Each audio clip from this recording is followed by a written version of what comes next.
স্বাগতম। আমি আছি বল্টু আপনাদের সাথে। আপনারা শুনছেন 2441139 ভূত FM. Bhoot FM tonight.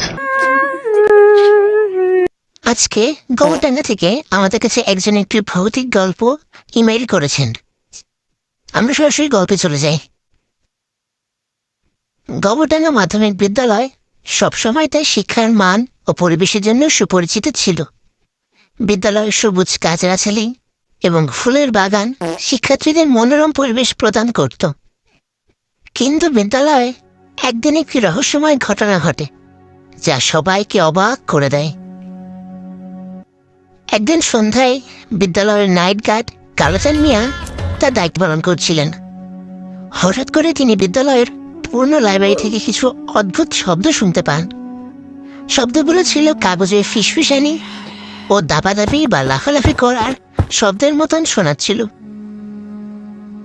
Kalachand মিয়া বুক ভরা সাহস নিয়ে লাইব্রেরির দিকে এগিয়ে যান এবং তিনি দেখেন দরজায় হাত দিতেই দরজা খুলে গেল।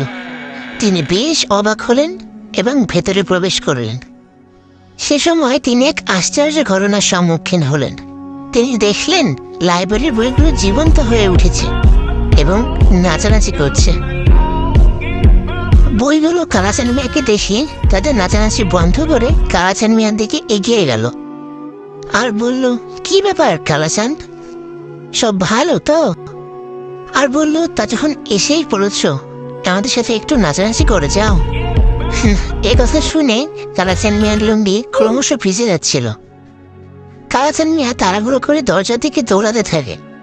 বইগুলো কালাচাঁদ মিয়ার পিছু পিছু ধাওয়া করতে থাকে।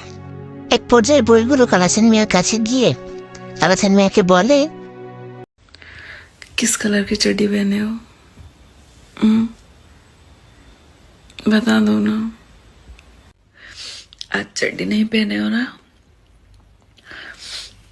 सब पता चल रहा है। এবং তখনই কালাচাঁদ মিয়ার ঘুম ভেঙে যায়।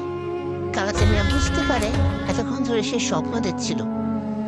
ঘুম ভাঙার পর কালাচাঁদ মিয়া দেখে তার বিছানা ভিজে গেছে। সে বুঝতে পারে কেন তার বিছানা ভিজে গেছে। সেদিন রাতে কালাচাঁদ মিয়া আর ঘুমাতে পারে না। ভাই রে ভাই, কি একটা গল্প ছিল! আমি সত্যি ভয় পাইছি, বিশ্বাস করেন, আমি সত্যি ভয় পাইছি। তো যাই হোক, আজকের ভিডিও এখানেই শেষ। আমাদের চ্যানেলে চোখ রাখুন পরবর্তী ভিডিও পেতে, এবং আমাদের ফেসবুক এবং ইউটিউব চ্যানেলের লিংক আমাদের ডিসক্রিপশন বক্সে দেওয়া আছে। ধন্যবাদ।